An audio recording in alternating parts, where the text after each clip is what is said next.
नमस्कार दोस्तों।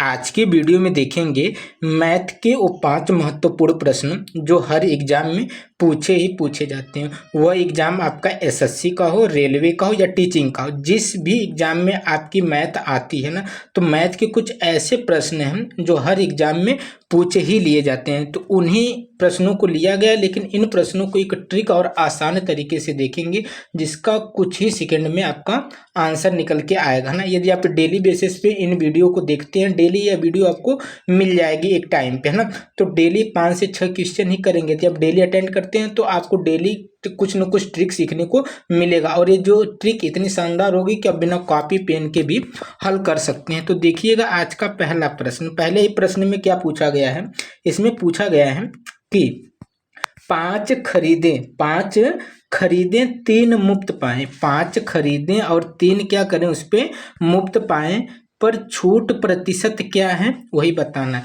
यदि आप 5 खरीद रहे हैं, 3 मुफ्त पा रहे हैं, तो छूट प्रतिशत क्या है वही हमसे पूछ रहा है ना।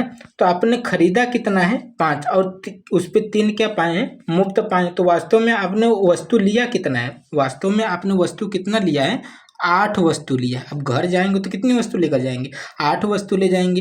वो बात अलग है कि आपने इसमें 5 का दाम दिया और 3 इसमें आपको क्या मिली है, मुफ्त मिली है। लेकिन आपने वस्तु लिया कितना है, वास्तव में 5 3 8, आपने वस्तु 8 लिया, इसमें आपने 5 का दाम दिया, 3 आपको क्या मिली है, मुफ्त मिली है। तो छूट प्रतिशत क्या है वही बताना है। आपने वस्तु कितनी खरीदी, 8 खरीदी है, उसमें आपको 3 क्या है, छूट मिली। तो जो 3 की छूट मिली वो कितनी वस्तु लेने पर, वास्तव में आपने 8 वस्तु खरीदी है, उसमें आपने 5 का दाम दिया, 3 आपको फ्री मिले। तो आपने कितनी वस्तु ली है, 8 वस्तु ली है। तो 8 वस्तु में 3 वस्तु फ्री है, तो जो ये 3 वस्तु फ्री है कितने में से, 8 में से, है ना। लेकिन आपको बताना क्या, प्रतिशत। जब भी प्रतिशत की बात आएगी तो आप गुणे में क्या कर लीजिएगा, 100 कर लीजिएगा ना। जब भी प्रतिशत निकालना होगा तो गुणे में हम क्या करेंगे, 100 करेंगे। अब इसको क्या करेंगे, हम काट लेंगे ना। जो जो चीज़ें कट रही हैं उसको हम क्या करेंगे, यहीं पर काट लेंगे। जैसे यदि आप 4 से यदि इसको काटेंगे तो ये कितनी बार में कटेगा, 4 दूना 8। यदि इसको काटेंगे तो 25 चौक के 100 हो जाएगा ना।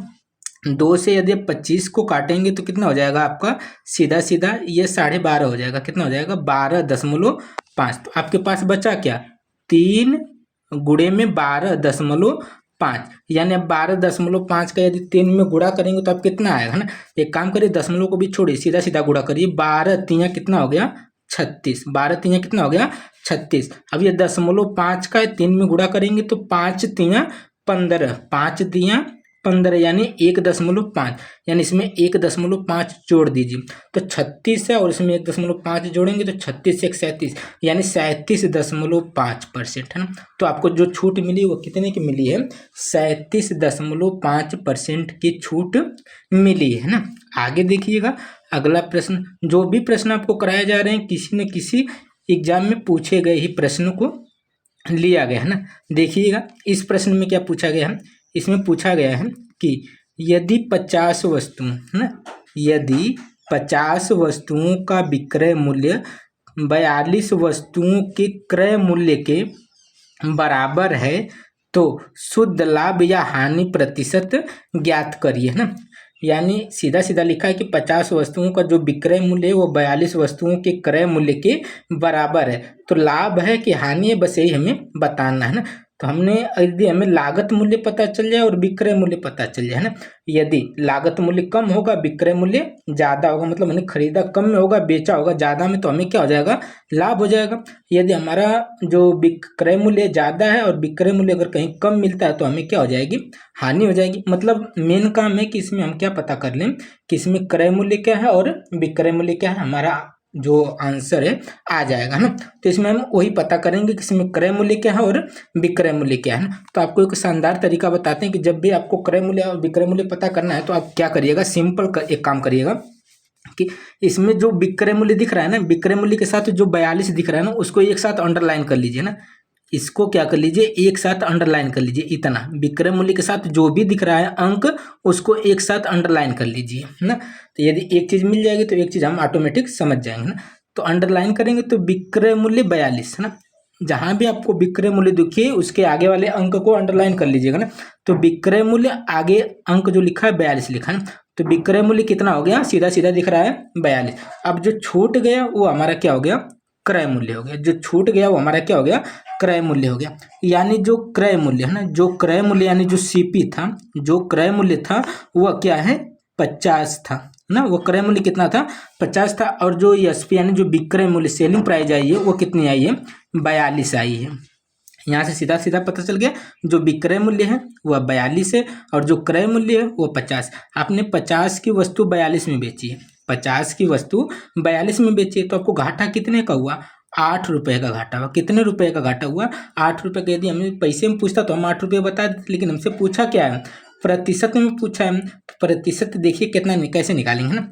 तो जो आपकी वस्तु थी 50 की, इसे बेचा आपने कितने में, 42 में। तो आपको क्या 8 रुपये का घाटा हुआ है। ये जो 8 रुपये का घाटा हुआ है यह किस पर हुआ है, कहीं ना कहीं आपको 50 रुपये पर हुआ। किस पे हुआ, 50 रुपये पे हुआ। आपको करना क्या, प्रतिशत निकालना है। तो प्रतिशत के लिए क्या करेंगे, गुणे 100 करेंगे ना।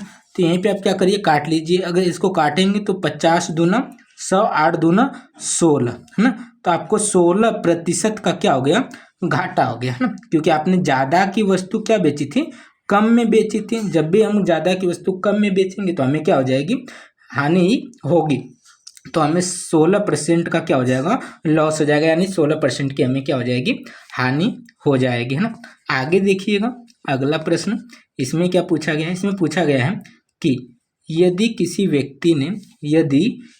व्यक्ति ने एक वस्तु 60 रुपये में खरीदी और उसे 25% लाभ पर बेचा तो वस्तु का विक्रय मूल्य क्या होगा, वही बताना है ना।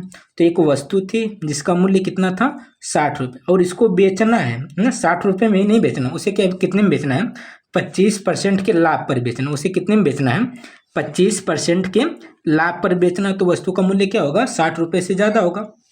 क्योंकि जब भी हम लाभ लेकर बेचेंगे, लाभ हमें कब होगा, जब हम कम की वस्तु ज़्यादा में बेचेंगे। जब हम कम की वस्तु ज़्यादा में बेचेंगे तो हमें लाभ होगा। यदि हम कम वस्तु जितनी की रहेगी अगर उससे कम में बेचेंगे तो हमें क्या हो जाएगी, हानि होगी। हमें लेना क्या है, लाभ। मतलब इसका जो मूल्य होगा 60 रुपये से ज़्यादा होगा। खैर ऑप्शन सभी क्या है, 60 रुपये से ज़्यादा ही है। तो हम 25% लाभ पर बेचेंगे तो होगा कितना ना। तो देखिएगा 25% का मतलब क्या होता है, 25/100, 25/100। तो 25 चौक को 100, यानी 1/4 हमें क्या करना है, ज़्यादा बेचना है। तो 60 रुपये दाम था, 60 रुपये दाम था। अगर इसका 1/4 देखेंगे तो 15 चौक को 60, यानी 15 रुपया हमें अधिक में बेचना है। देखिए 100% हर चीज़ अपने आप में कितनी होती है, 100%, लेकिन 25% का लाभ लेना है। तो यदि आप 100% की चीज़ कितने में बेचेंगे, 125 में बेचेंगे, तभी तो 25% का लाभ होगा। और 25 की वैल्यू होती है क्या, 25 की वैल्यू अभी निकालें तो 1/4, यानी 1/4 अधिक में बेचना है। तो 1/4 आप क्या करिए, 60 का निकाल दीजिए। 1/4 निकालेंगे तो कितना आ जाएगा, 15 चौक को 60, यानी आपको 15 रुपये अधिक में बेचना है। यानी जो आपका 60 रुपये था, यदि उसे 15 रुपये अधिक, यानी 15 रुपये अधिक यानी कितने में, 75 रुपये में यदि आप बेच देते हैं तो आपको क्या हो जाएगा, 25% का लाभ हो जाएगा ना। आगे देखिएगा अगला प्रश्न, इसमें क्या पूछा है, इसमें पूछा गया, अब देखिए आप ये जो है ना प्रश्न है एसएससी जीडी में पूछा गया प्रश्न है ना। तो वही प्रश्न लिए गए जो कहीं ना कहीं पूछे गए ही प्रश्नों को लिया गया है ना। तो देखिए इसमें क्या पूछा है, इसमें पूछा गया है कि यदि 35 के पावर 29 है ना, 35 के पावर 29 को 10 से भाग दें ना, 35 के पावर 29 को यदि 10 से भाग दें तो शेषफल कितना होगा, वही बताना है ना। तो देखिए 35 के पावर 29 है, तो 35 के पावर 1 मतलब 35 का 1 बार गुणा, 35 के पावर 2 यानी 35 का 2 बार गुणा, 35 के पावर 29 मतलब 35 का 29 बार गुणा। फिर क्या करना है आपको, 10 से भाग लगा देना। एक चीज नोट करिएगा, यदि कोई भी संख्या हो, यदि लास्ट में उसकी 0 है ना, जैसे 10 हो या 20 हो, यदि लास्ट में 0 हो तो वह 10 से क्या हो जाती है, पूरा कट जाती है। और इसके सिवा यदि 21 है तो 1 शेष आएगा, यदि 22 है तो 2 शेष आएगा, यदि 23 है तो 3 शेष आएगा। यदि 5 का आप कितना हो बार गुणा कर ले, मतलब लास्ट में 5 है, मतलब 35 का आप कितना हो बार गुणा कर लें तो लास्ट में क्या आएगा, 5 आएगा और जब भी आप 10 से भाग देंगे पूरा तो पूरा कट जाएगा, लेकिन आपको 5 क्या मिलेगा, बार बार शेष ही मिल जाएगा। एक तरीका आपको यह मिल गया, यदि 10 होगा तो ये तो उसके लिए हो गया ना, यदि 10 की जगह यदि कोई भी संख्या होती है ना तो उसके लिए आपको तरीका बताते हैं कि उसको कैसे हल करेंगे ना। तो सिंपल से आप क्या करिएगा, 35 है, 35 के पावर कितना दिया हुआ है, 29 दिया हुआ ना। अब 29 को देखेंगे सम संख्या की विषम संख्या है ना, तो 29 क्या है, एक विषम संख्या। जब विषम संख्या होगी ना तो सबसे छोटी विषम संख्या लिख लेंगे ना, 35 के पावर क्या लिख लेंगे, सबसे छोटी विषम संख्या लिख लेंगे। यदि 29 क्या होती है, एक सम संख्या, 29 की जगह एक सम संख्या होती है तो सबसे छोटी सम संख्या हम क्या लिख लेते हैं, यहाँ पर 2 लिख लेते हैं। लेकिन विषम में तो सबसे छोटी विषम लिखेंगे, सम रहेगा तो सबसे छोटी सम लिखेंगे ना। अब ये क्या हो गया, 35 के पावर 1 और इसमें किससे भाग लगानी है, 10 है ना। तो 35 के पावर 1 का मतलब क्या होता है, 35। अब इसमें क्या करिए, 10 से भाग लगा दीजिए, 10 3 30, आपका 5 क्या बच जाएगा, शेष बच जाएगा ना। तो इसका आंसर कितना आ गया, 5 आ गया। आप डायरेक्ट भी देख सकते थे और इस तरीके से भी देख सकते थे। यदि आप यह तरीका अप्लाई करते हैं तो 10 की जगह किसी भी संख्या से भाग देना होगा, आपका आंसर इजीली निकल के आ जाएगा ना।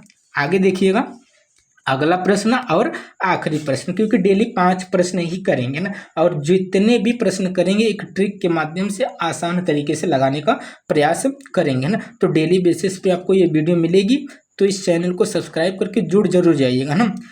तो देखिएगा इसमें पूछा क्या है, इसमें पूछा है कि यम के किस मान के लिए है ना, यम के किस मान के लिए है ना, यानी एक आपको संख्या दे दिया है ना, यानी यम का यहाँ पे क्या बताना है, मान बताना। आपको यह क्या कर दिया, टोटल एक संख्या दे दिया और इस संख्या को किससे काटना है, 9 से विभाज्य करना है। इस संख्या को क्या करना है, 9 से विभाज्य करना है। लेकिन इस जो संख्या पूरा दिया है ना उसमें एक जगह क्या दे दिया है, यम दे दिया है, यानी संख्या को हटा के वहां पे क्या रख दिया है, यम रख दिया। वो कह रहा है कि यदि ये 9 से पूरा कट जाती है तो बताइए यम की जगह क्या रख दें कि ये 9 से पूरा कट जाए ना। तो 9 की विभाज्यता का नियम आपको पता होगा ना, यदि अंकों का योग, यदि कोई भी संख्या यदि अंकों का योग 9 से कट रहा है तो पूरी की पूरी संख्या 9 से कट जाएगी। जैसे देखिए यदि आप कहेंगे 27 किससे 9 से कटता है ना, तो 27 9 से क्यों कटता है ना, यदि आप 7 और 2 जोड़ेंगे तो कितना होगा, 9 होगा।